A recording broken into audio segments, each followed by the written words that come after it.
mente engatilhada, né?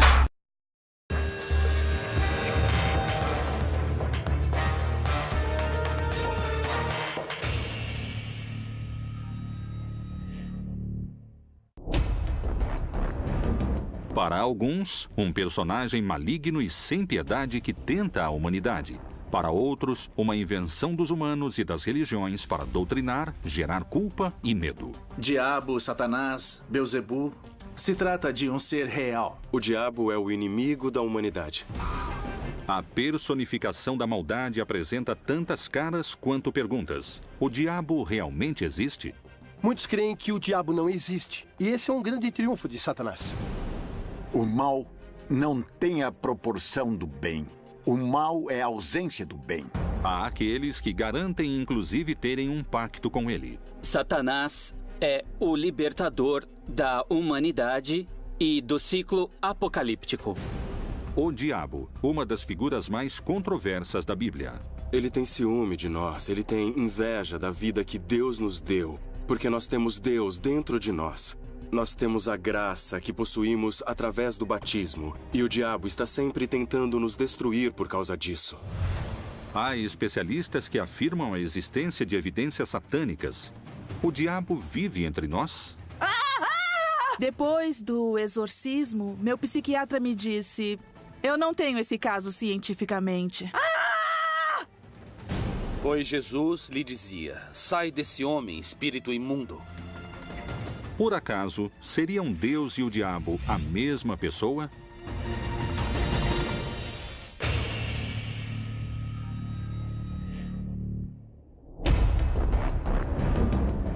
O diabo, a personificação do mal, busca o pior do ser humano para conquistá-lo. Será que, ao caírem em tentação, Adão e Eva tenham marcado a história da humanidade, assinalando o pecado em cada um de nós? Há muitos que garantem que, desde então, a luta entre o bem e o mal, entre Deus e o diabo, acontece dentro de cada homem e mulher que habita esta terra. O diabo recebe o nome de pai da mentira mais vezes que o diabo falado por Jesus. Jesus disse que o incrível é que ele perverte a verdade, ou seja, que ele corrompe a verdade. Não é que ele não a reconheça, ele a reconhece e procura corrompê-la. Outra de suas características. O diabo pode viver entre os homens ou dentro dos homens. Será que grande parte da humanidade já se encontra sob seu poder? O diabo, sendo um ser pessoal, pode estabelecer uma relação com alguém. Ele, como ser pessoal, pode estabelecer uma relação com alguém. Um pacto com o demônio é uma decisão tomada por um ser humano livre para associar-se de alguma maneira a Satanás ou a algum espírito, algum demônio, algum espírito negativo. Existem parágrafos na Bíblia que sugerem a existência do diabo. A figura de Satanás na Bíblia hebraica tem a ver com o adversário. É um adversário, um inimigo que pode aparecer. Pode ser uma pessoa. Tem duas visões na literatura judaica posterior. Uma é uma figura sobre-humana ligada ao demoníaco e com o negativo. E outra interpretação também de Maimônides que diz que Satanás é o anjo da morte e a tendência ao mal do ser humano. Evidentemente, Deus não pode ignorar a possibilidade de que a liberdade incluiria uma oposição à sua vontade. Alguns textos bíblicos são muito precisos com respeito à menção do diabo.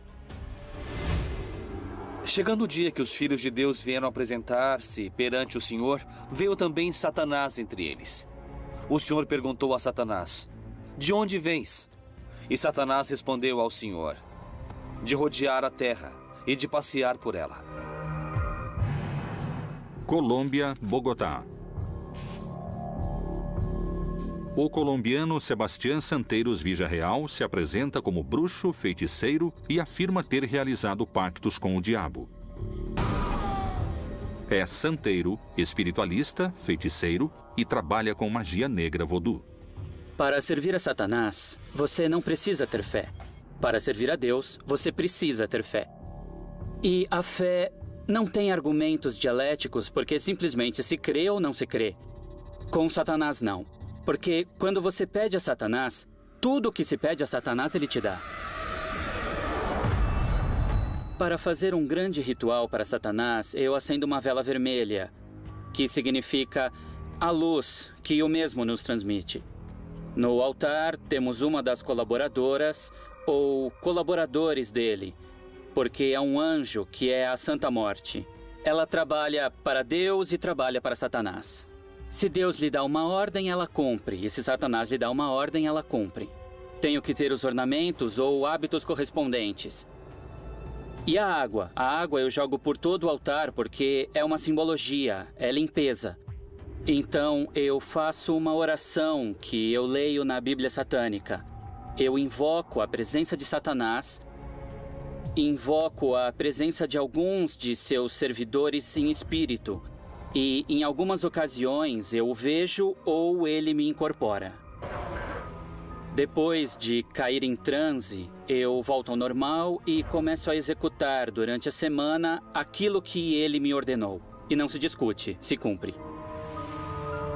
Como existe a possibilidade de estabelecer uma relação com o ser humano, podemos nos abrir para estabelecermos um contato com Satanás. É triste, é dramático, é incrível, mas é possível.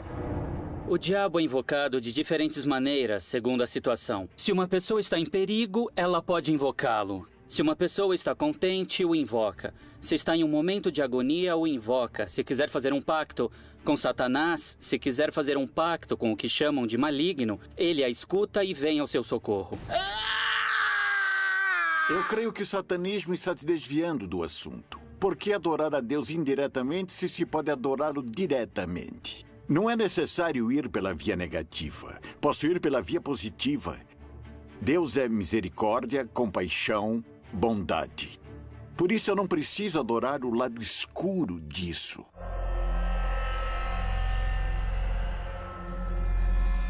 A pergunta que muitos especialistas e teólogos ainda se fazem é: o diabo realmente existe ou é uma metáfora? E se é uma metáfora, a quem Jesus se referiu como a encarnação do mal? No livro de Jó chama Satanás, ou diabo, que quer dizer o adversário, o enganador, e é entendido na interpretação, sobretudo dos padres da igreja cristã, como um arcanjo que fora criado de maneira perfeita, um arcanjo iluminado que, apesar disso, assim como Adão o faria, deixa de amar a Deus por amar mais a si mesmo, caindo no orgulho e na rebeldia, e dessa maneira se separando de Deus. Na Bíblia vemos uma mensagem de Jesus: não te acuses a ti mesmo. Não nos esqueçamos que aquele que se acusa em hebraico se diz Satanás. Ele é o acusador. E quando a pessoa se acusa como pecador, está fazendo às vezes de Satanás consigo mesma. Ou quando condena os demais e vive dizendo isso é ruim, isso está ruim, isso é péssimo, está fazendo às vezes de Satanás, ainda que traga a Bíblia numa mão ou use uma batina. Satanás nos acusa para Deus e essa é a função de Satanás, o acusador. Então me parece que é por uma questão literária, se utiliza inclusive para criar medo dentro da população e é uma ferramenta para que dentro da religião dirijam também toda uma comunidade. O Evangelho de Marcos é muito claro quando fala dos demônios, depois vai apresentando quais são os demônios. Há um demônio fundamental. Qual é o demônio mais importante? Que se opõe à construção do reino de Deus. É o Império Romano. E perguntou-lhe: qual é o teu nome? Respondeu-lhe ele: Legião é o meu nome, porque somos muitos. Marcos escreve sobre um endemoniado, ou seja, possuído pelo demônio, ou seja, possuído pelo império. Agora vão saber por que digo isso, tá certo? Ele quer se unir e rompe todas as ligações. E Jesus lhe pergunta: qual é o seu nome? E ele diz: meu nome é Legião. E a Legião é a unidade de combate do exército romano.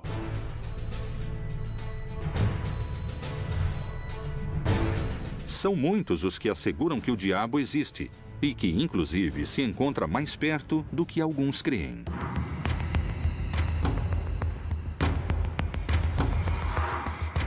Na Bíblia temos aproximadamente uns 8 casos de exorcismo que tinham uma característica em comum, que os diferenciava de outros tipos de possessão demoníaca e exorcismo que ocorriam no Mediterrâneo. O contexto no qual aparecem os exorcismos na Bíblia tem uma clara conotação social e política. Se considera possuído pelo diabo todo objeto, pessoa ou lugar que se encontra infestado em princípio. O ritual do exorcismo consiste em invocações, em ladainhas feitas ao sangue de Jesus, em alguns casos, em algumas tradições religiosas, feitas aos santos, outras feitas em invocações e conjuro aos anjos e arcanjos. Imediatamente começam as orações de imprecação, que devem ser feitas necessariamente por um ministro ordenado, ou seja, as orações de expulsão do demônio. A condição do exorcista depois do trabalho é de muito cansaço e esgotamento. O desgaste físico é muito grande, o compromisso emocional que ele assume durante o trabalho sempre leva, é claro, ao grande consolo do verdadeiro exorcista Jesus Cristo, que lhe empresta a voz e lhe empresta também os gestos, o corpo, mas é ele quem enfrenta a batalha. De que forma secreta a Bíblia menciona essa batalha? Já em Marcos e em Lucas, a possessão aparece como uma possibilidade. Porque logo certa mulher, cuja filha estava possessa de um espírito imundo, ouvindo falar dele, veio e prostou-se-lhe aos pés. Os exorcismos são realmente um modo de combater e expulsar o diabo? Se é necessário expulsá-lo, isso é prova suficiente para pensar que o diabo existe? Santo sangue do Senhor, rogai Sangue por santo nós. da Sagrada Igreja. Senhor, rogai por nós. Sangue santo da Sagrada Igreja. Rogai por nós. Santo sangue de misericórdia. Rogai por nós. Santo sangue dos auxiliadores da necessidade. Rogai por nós. Santo sangue dos filhos e filhas de Deus que nunca haverão de desonrar a sua vida. Rogai por Que a nós. presença de Deus, nosso Senhor Jesus Cristo, mostre a luz, mostre o caminho para você. Santo sangue do Senhor, eu ordeno que você saia desse corpo. Eu ordeno que você libere esse corpo. Livrai-o, Senhor, livrai-o dessa dor. Eu ordeno que você saia desse corpo. Saia agora. Nós rogamos, Senhor, liberte esse corpo. Liberte esse corpo agora. Você está bem, filho? Deus Pai, Ele te libertou. Que Jesus esteja contigo, meu filho. Os milhares de exorcismos realizados são provas suficientes da possível existência do diabo? Como se explica que a Igreja tenha sacerdotes exorcistas? O Papa Francisco, que alguns dizem nunca ter feito um exorcismo, nós acreditamos que sim, que ele já fez. Já fez pelo menos uma oração de libertação muito forte. Se o diabo não existe, como e de que maneira explicaríamos os exorcismos? A pessoa tem que estar convencida de que isso acontece. Se a pessoa não crê, é muito difícil funcionar. Na maioria dos casos, é sugestão. Eu deixo a porta aberta a algumas exceções que podem conter alguma força muito profunda.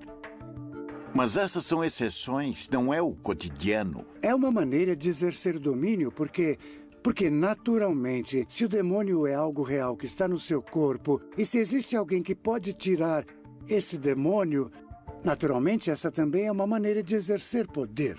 A quantidade de exorcismos que eu já dirigi em minha vida passam dos 1.200. Porque as possessões são mais frequentes do que se supõe. Com as questões do exorcismo, temos que ter muito cuidado, porque são seres humanos que estão sofrendo e dos quais os líderes religiosos se aproveitam muitas vezes para tirar algum proveito próprio dessas situações. Por que seguimos duvidando de sua existência se a Bíblia fala do diabo com tanta clareza?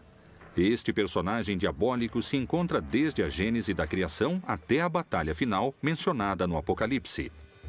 Quais são os argumentos e por que alguns acreditam que o Todo-Poderoso e o Maligno poderiam ser a mesma pessoa? Deus e o diabo seriam duas faces da mesma moeda?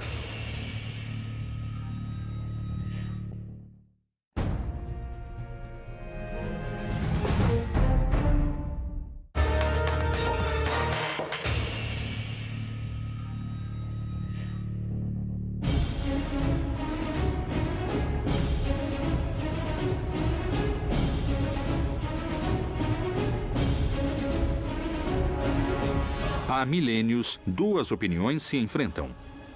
Uma tenta mostrar que o diabo não existe, e a outra que é um ser real e o principal adversário de Deus.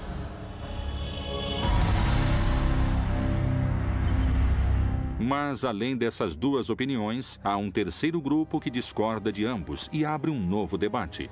Ele sustenta a teoria de que Deus e o diabo são dois lados que respondem a um mesmo interesse. No Antigo Testamento, acredita-se que de Deus vinha a ira e a bondade. Os teólogos têm muitos problemas em traduzir a Bíblia, esse texto, porque ele diz que o espírito mau vem de Deus. Ora, o espírito do Senhor retirou-se de Saul, e o atormentava um espírito maligno da parte do Senhor. O Deus da Bíblia não é um Deus bom, é um Deus mau. E é um Deus que nos dá muito medo, ao qual temos que de alguma forma obedecer e prestar culto. Porque ele tem todo o poder, porque pode nos causar mal, porque pode nos mandar seu anjo caído, Satanás, não é? Tem se falado muito dessa diferença entre Deus, ou da possível diferença entre o Deus do Antigo Testamento e o Deus do Novo Testamento. Em geral, de forma muito esquemática, se diz que o Deus do Antigo Testamento está muito preocupado com a justiça. Por isso, é preciso agir de forma violenta para que se faça justiça. O Deus do Novo Testamento está mais preocupado com o amor e, por isso, não ocorrem esse tipo de ações. A mesma Bíblia, entre suas páginas e histórias, nos brinda com vários exemplos de extrema crueldade.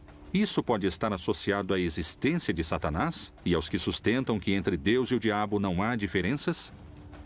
Na Bíblia há muitas histórias que falam de violência, que falam de massacres, de magnicídios. A Bíblia conta a história do que ocorreu em uma época onde as mortes eram cruéis, as guerras eram violentas e os massacres eram próprios de todos os povos da antiguidade.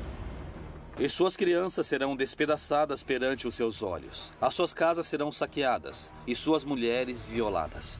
Se alguém lê a história de Caim e Abel, onde um irmão mata o outro, não há nada mais horrível na vida do que um irmão matar outro irmão. Você pode imaginar muitas situações de violência, mas essa seria o cúmulo da violência. Mesmo assim, está lá. E está lá para dar testemunho de que essa violência existe entre os seres humanos, que as pessoas se matam entre si. Então, os exemplos que eles pegaram são de textos sagrados desse mundo. Um mundo bárbaro que oferecia exemplos bárbaros. Estamos diante de mitologias muito primitivas. Israel não é uma grande cultura de maravilhas, é um povo nômade e camponês. Assim como Sodoma e Gomorra e as cidades circunvizinhas que, havendo se prostituído como aqueles anjos e ido após outra carne, foram postas como exemplo, sofrendo a pena do fogo eterno.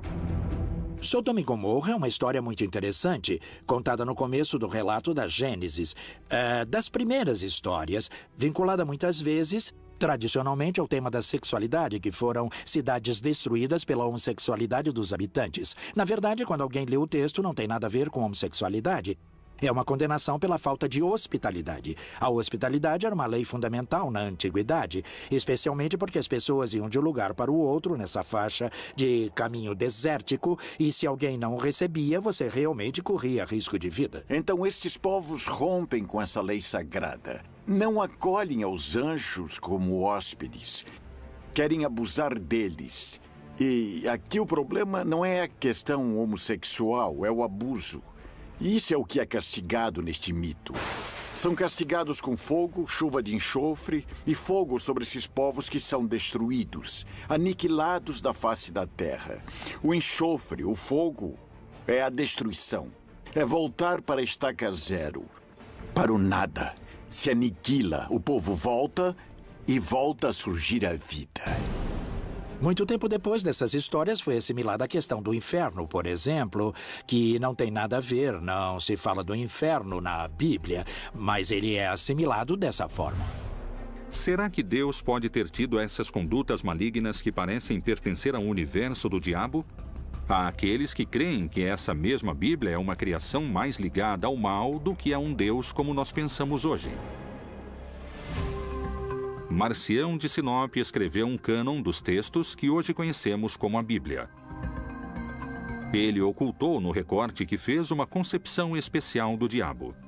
Marcião é um gnóstico cristão que considerava que o Deus que criou o mundo material e que fez ao homem e aos povos da terra, tem que ser um Deus malvado, precisamente porque a matéria está identificada com o mal. Bom, na verdade, a apresentação do movimento das luzes e sombras no texto bíblico já a encontramos em Gênesis, que no princípio havia a escuridão e que a primeira ação de Deus na criação foi dizer que haja luz.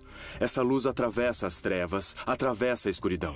Está dizendo que, na verdade, a luz que veio ao mundo era Jesus, mas os homens preferiram ou elegeram as trevas em vez da luz, porque a luz, de alguma maneira, colocava em evidência as suas obras, as quais eles queriam ocultar. Mas, para alguns dos crentes mais fiéis, essas teorias não são mais do que uma prova de que o diabo está entre nós. Nos dias de hoje, nós podemos pensar no hedonismo, na busca pelo prazer completo e total.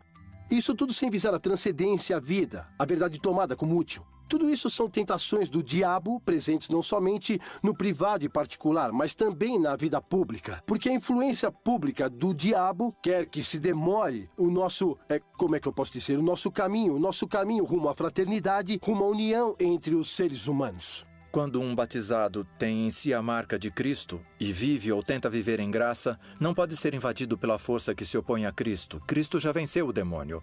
Então, a princípio, somente uma pessoa não batizada pode estabelecer uma relação pessoal com o demônio. Vamos começar agora. Paula esteve internada pelos últimos 10 anos de sua vida com o diagnóstico de esquizofrenia.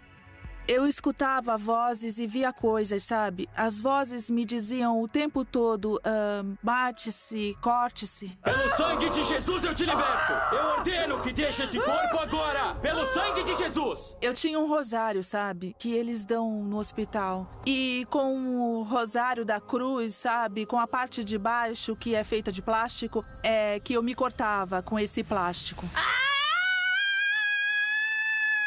Busca o Senhor! Bom, depois eu via muitas sombras e sempre via homens. A possessão diabólica não tem nada a ver com a bondade ou maldade moral. Quer dizer, o endemoniado é uma pessoa enferma. Muitos creem que o diabo não existe, e esse é um grande triunfo de Satanás, então temos muitíssimo trabalho. Será que realmente o diabo está entre nós e não sabemos? Será que Deus e o diabo são uma mesma criação? Estaremos vivendo 7 anos de tribulações que antecedem o Apocalipse? E se estiverem recrutando cada vez mais soldados para essa batalha final de que alguns denominam o exército do diabo?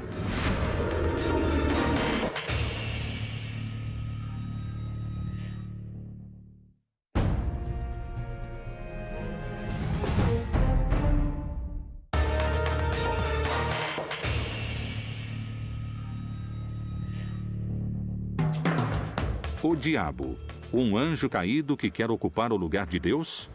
Como ele poderia alcançar seu objetivo? Quais são as evidências e posturas que asseguram que o diabo teria criado seu próprio exército? Eu acredito que o diabo somos nós mesmos. O diabo é a maldade que encarna na gente. O diabo é uma configuração que pode ter expressões muito claras. Um personagem nefasto da humanidade. O diabo engloba muitos. Não se trata de um só, já que são muitos, milhares de milhares, visto que era um arcanjo, um anjo superior, que seria Lúcifer com todos os seus seguidores que acabaram condenados. Alguns levam sua teoria mais além e creem que o diabo preparou um exército e está escondido esperando o começo dessa batalha final. Com esse exército maligno, o Agramon representa um demônio maior, que é o demônio do medo. Existem demônios menores que, por sua vez, os servem. São demônios intercessores. Não esqueçamos que a corte satânica tem a sua hierarquia. E não é que eles perderam a hierarquia que conservavam no céu. Ou seja, entre os demônios há os querubins, os serafins, as potestades, cada um com seu grau de maldade. Podemos mencionar também Adriel, que é o demônio da morte, o demônio da lua, o demônio da noite. Adriel, para nós, como esse demônio terrível, o da morte, está representado em Hitler. Ele trouxe o inferno para a Terra, mostrando os setores do inferno. Mas onde? Os campos de concentração são um exemplo muito claro de que essa destruição havia sido inspirada por alguém. Hitler encarna o pior da condição humana. Mas dizer isso, às vezes, é tirar a responsabilidade dos seres humanos. Temos a capacidade de escolher entre, como diz no livro de Deuteronômio, eis que ponho diante de ti a vida ou a morte, a bênção ou a maldição. Escolhe a vida para que vivas.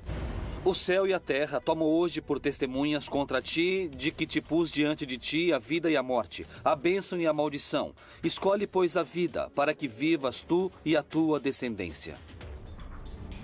A pessoa tem que escolher para qual caminho quer direcionar sua vida. Se está trabalhando pela justiça, pela paz, pela compreensão, ou oposto pelo ódio, pela violência, pela maldade. Eu acho que, às vezes, nas histórias você tem que tomar decisões. Mas os demônios mencionados na Bíblia também levaram os especialistas a darem explicações diferentes. Bem como algumas mulheres que haviam sido curadas de espíritos malignos e de enfermidades, Maria, chamada Madalena, da qual tinham saído 7 demônios. Lucas nos diz que Jesus expulsou 7 demônios. É o dado que nos dá o Evangelho de Lucas.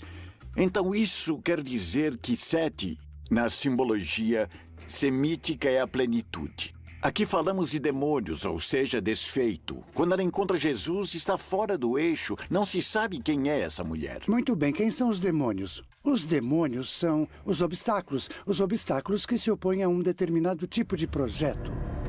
Maria Madalena é uma militante do projeto do Reino de Deus, que naturalmente, para ser uma militante completa do Reino de Deus, ela deve enfrentar obstáculos muito fortes. Ela vai ser perseguida, por isso também vai duvidar, vai ter medo, não é? Como todos nós. Então, Jesus lhe tira esses medos, lhe tira esses obstáculos. É a libertação, de alguma maneira, de uma situação de marginalidade que ela tinha como resquício. Nós sabemos que estava fora de seu juízo e, de nenhuma maneira, se pode relacionar com o fato de Maria ser prostituta ou que havia sido amante de Jesus. Nenhuma dessas coisas.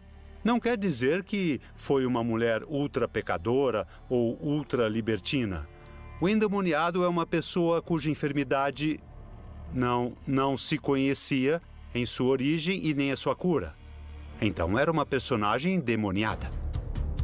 Esses demônios estão entre nós. Eles não creem em nada também porque as vozes me diziam o tempo todo que não creem nisso, que não creem em nada. A mente é como alguém que nos prende e às vezes nos mata. É como se estivéssemos habitados por muitas vozes, muitas vezes incoerentes. Eu acho que o que hoje chamamos de exorcismo não é mais do que o fenômeno que deixa evidente a multiplicidade, a multiplicação e a fragmentação da nossa personalidade, das muitas vozes que ouvimos. Se existem muitas vozes que nos falam, quais são os indícios ocultos que encontramos na Bíblia para decifrar se estamos perto de uma batalha entre Deus e o diabo? A temida batalha que anuncia o fim dos tempos. O Armagedon é um lugar que existe e que se chama Meguido em hebraico, e onde se deram grandes batalhas na antiguidade. E o que é dito no Apocalipse é que ali haverá uma batalha onde o vencedor final é Cristo. Muitos falam que o juízo final será representado por uma batalha entre o anticristo e Deus, o bem. A batalha é constante, é diária. Geralmente encontramos pessoas que não creem, pessoas que não querem o bem, que não creem na vontade de Deus, de maneira que a batalha é permanente. Mas a vitória definitiva vai perseverar com a vinda de Jesus. Nesse tempo, muitos hão de se escandalizar e trair-se uns aos outros, e mutuamente se odiarão. Bom, existe uma batalha e um confronto permanente. O final não é bem no sentido de último, mas final no sentido daquilo que dá significado e sentido às coisas. O juízo que Deus estabelece contra alguns, e que não é uma batalha, ainda que se ache anunciado em todo o Apocalipse uma batalha dos maus, digamos, de Satanás e de seu exército contra Deus, na verdade essa batalha não existe porque Deus não precisa lutar.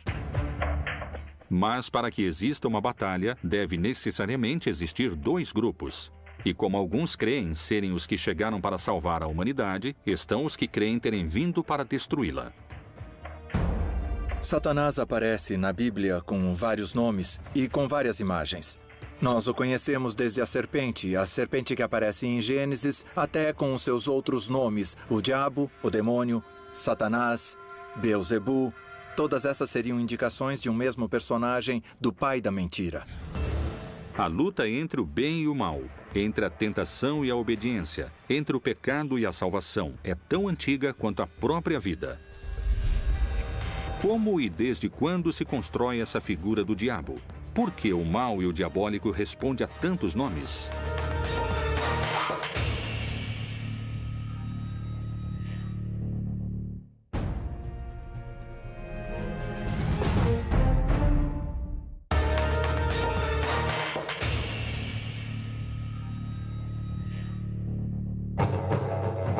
O diabo, a personificação do mal, o rival de Deus, o tentador dos homens. Para muitos cristãos, a tentação é uma porta de entrada para o mal, um caminho direto para o diabo. A última parte do Pai Nosso diz: não nos deixe cair em tentação e livrai-nos do mal. Esse mal pode ser entendido tanto como qualquer situação que seja perigosa para a realização pessoal, como o maligno. Livrai-nos do maligno, livrai-nos do pecado, livrai-nos do demônio, livrai-nos de qualquer situação de perigo para a própria salvação. Então podemos dizer que sim, está presente a súplica de sermos livrados do demônio no Pai Nosso. Na ideia de um Jesus muito divino, com a ideia de um Jesus gnóstico semidivino, as tentações não têm lugar. Para aceitar que Jesus foi tentado, temos que aceitar primeiro que ele foi 100% humano. Portanto, a passagem veio a ser interpretada como as tentações que Jesus enfrentou ao longo de sua vida, mas no terreno onde se dão as tentações, que é na mente. Jesus teve que escolher, por isso passou 40 dias no deserto, entre ser o Messias conforme as profecias de Isaías, desprezado, ignorado, traído e assassinado, ou inclinar-se para a vaidade do reconhecimento mundial e ao arrebatamento do poder e das riquezas. Então, essas tentações são o núcleo que nos mostra se o Messias deve ser glorificado por sua própria força ou se o Messias está disposto a humilhar-se, a negar-se e a morrer por amor aos seres humanos. A tentação existe dentro dos textos bíblicos e, além disso, a figura do diabo tenta deturpar a vontade de Jesus. Como essa figura é realmente? Alguns investigadores questionam a imagem clássica do diabo, com chifres, patas de cabra e rabo. Eles questionam o que nos foi transmitido como figura do mal, porque debatem que essa é uma construção destinada a gerar medo. Há muito do imaginário da cultura popular sobre Satanás, mais do que na teologia e nos textos bíblicos. E somos produtos também de nosso imaginário popular de onde crescemos. Na Bíblia, tanto no Antigo Testamento quanto no Novo Testamento, temos histórias relacionadas com o diabo, com Satanás. No entanto, não encontramos descrições físicas de como ele era. Se ele tinha chifres, se tinha rabo, se tinha um tridente, ou se era vermelho. O que nós sabemos é que ele é uma descrição do mal. Não é bíblico. Nem o purgatório, nem o inferno eterno, nem o céu. O céu para estar perto de Deus, sim. O inferno como distância de Deus, sim. Mas chamas, diabinhos, um Satanás rei que manda nos demônios, isso foi uma invenção medieval. Isso aparece na Idade Média. É alguém que tem a ver fundamentalmente com o sexual. Por isso se atribui a ela a cor vermelha. Os chifres de bode e as patas de bode, que eram o poder da fertilidade e da vida, que representavam Dionísio Pan na literatura grega. O deus Pan é um deus grego muito antigo, originalmente adorado na região da Arcádia. Pan é o guardião dos rebanhos que tem a tarefa de se multiplicarem. Deus dos bosques e patos, protetor dos pastores. É um produto da casualidade que na Idade Média tenham imposto essa caracterização impressionante e terrível do demônio? Ou talvez haja um mistério importante em torno da figura do diabo esperando para ser desvendado?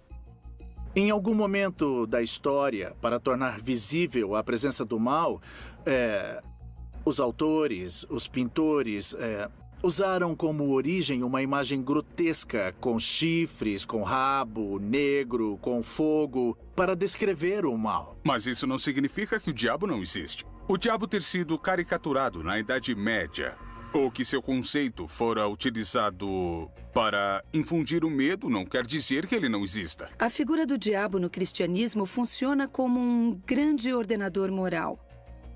Ou seja, o que está mal está do lado do diabo e faz parte do pecado. A figura do diabo cristão chega efetivamente à América Latina com a chegada dos espanhóis, porque antes as culturas ameríndias usavam outras figuras que encarnavam o mal.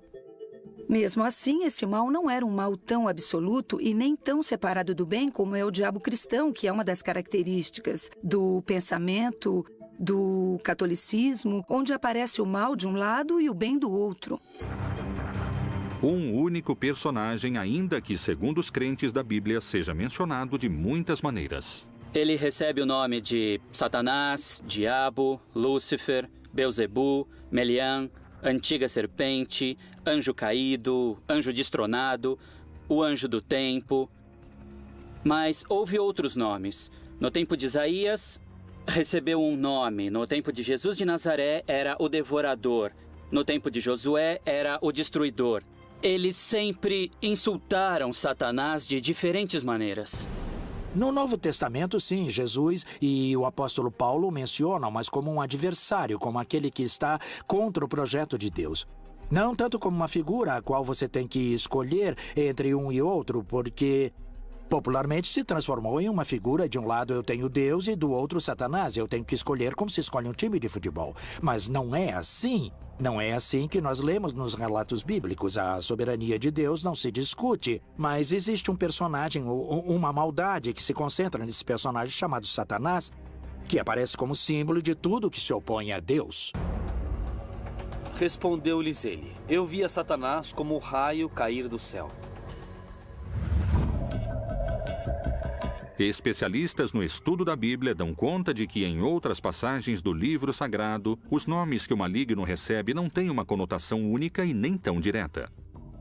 Diabo, Satanás, Lúcifer, todos têm a ver com o seguinte: num projeto como o projeto do Reino de Deus, você tem que enfrentar os obstáculos, e esses obstáculos são denominados com determinados símbolos, não é? Um dos símbolos mais importantes é o de Satanás. Essa poderia ser uma manobra e modo de agir do diabo para ganhar tempo e adeptos à sua figura? O Evangelho de João registra que Jesus o descreveu como um ladrão que trabalha entre os demais que não se dão conta que ele está lá. O trabalho do diabo tem que passar despercebido. Na visão religiosa judaica, só há uma divindade, não há duas: Jeová. E Jeová é o autor do bem e do mal, da saúde e da enfermidade, da alegria e da tristeza. Em outras religiões há deuses do bem e deuses do mal. Qual é o verdadeiro significado da palavra diabo? Havia alguns anjos caídos que não queriam ser anjos. Queriam ser mais do que anjos. E apareceu esse anjo que seria o diabo. Como a ideia é unir, diabo é separar. Daí vem diabo, de diabolo, o que separa. Muitas correntes de pensamento se perguntam se realmente o conceito não é um engano em si mesmo. A resposta a essa teoria poderia mudar o conceito fundamental que a religião tem sobre o bem e o mal.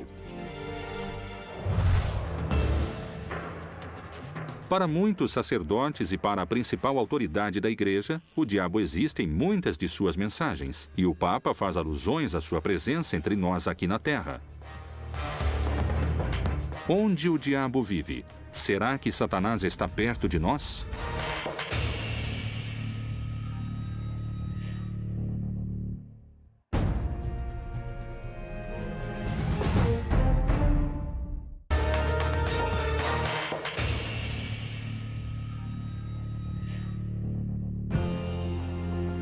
O líder da Igreja Católica manifesta que a presença do demoníaco Satanás é real. Não é um mito e está presente nos lugares mais fortes, com mais fiéis.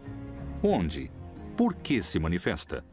Com toda certeza, o diabo ataca a quem ele sente que lhe escapa. Ele não vai atacar aquele que é de sua propriedade ou alguém que está morto e que não escolheu um lado. Ele vai como um predador, que é perseguir aquele que escapou dele, mas isso não é coerente com o fato de que os ataques sejam precisamente a imoralidade daqueles que creem. Francisco não foi um grande professor de teologia. Ele foi um pastor próximo de seu povo, com um coração solidário. Sua linguagem não é a do teólogo. É a linguagem da paróquia, do entorno. E isso não o desmerece para aquele que entendeu o contexto. Então ele fala de maneira popular e não como um especialista da Bíblia. Francisco não é um grande especialista da Bíblia. Ele é o Papa, e o Papa é um líder. O problema aparece quando interpretamos ao pé da letra e não como linguagem simbólica. Toda linguagem religiosa e simbólica deixa de ser religiosa. O líder da igreja também apontou o filho do diabo, o anticristo, na corrupção e no dinheiro. No livro do Apocalipse, capítulo 12, uma visão se apresenta a João, que é de uma mulher que resplandece como o sol e um dragão de 7 cabeças que a persegue. Viu-se também outro sinal no céu. Eis um grande dragão vermelho, que tinha 7 cabeças e 10 chifres. E sobre as suas cabeças 7 diademas. Esta visão significa que o dragão é o diabo e suas 7 cabeças representam a totalidade do poder sobre os governos corruptos da terra. E a mulher que resplandece como o sol é o grupo de crentes, ou seja, a igreja, que reflete o caráter amoroso de Deus. A corrupção, eu acredito que continua sendo um sistema que permeia todas as faixas sociais e políticas. Atrás de tudo isso, há homens e mulheres que a utilizam. Então, nesse grupo, nós poderíamos colocar os anticristos, por assim dizer, porque vão contra a vida. No ano de 2014, o Vaticano reconheceu de forma oficial a Associação Internacional de Exorcistas, uma prova a mais que para a Igreja o diabo existe.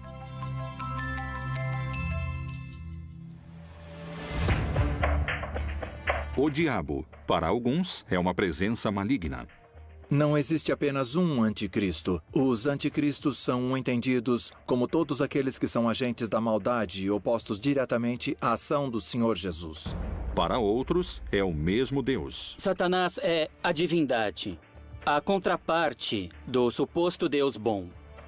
Para os céticos, o sócio de Deus. O mal e o bem estão subordinados à vontade de Deus. E há aqueles que não creem na sua existência. Os demônios são as pessoas que estão ao nosso redor causando mais danos. É mais fácil condená-lo, dizer que é o demônio, do que sentar-se com a pessoa e dizer o que foi, em que posso ajudar.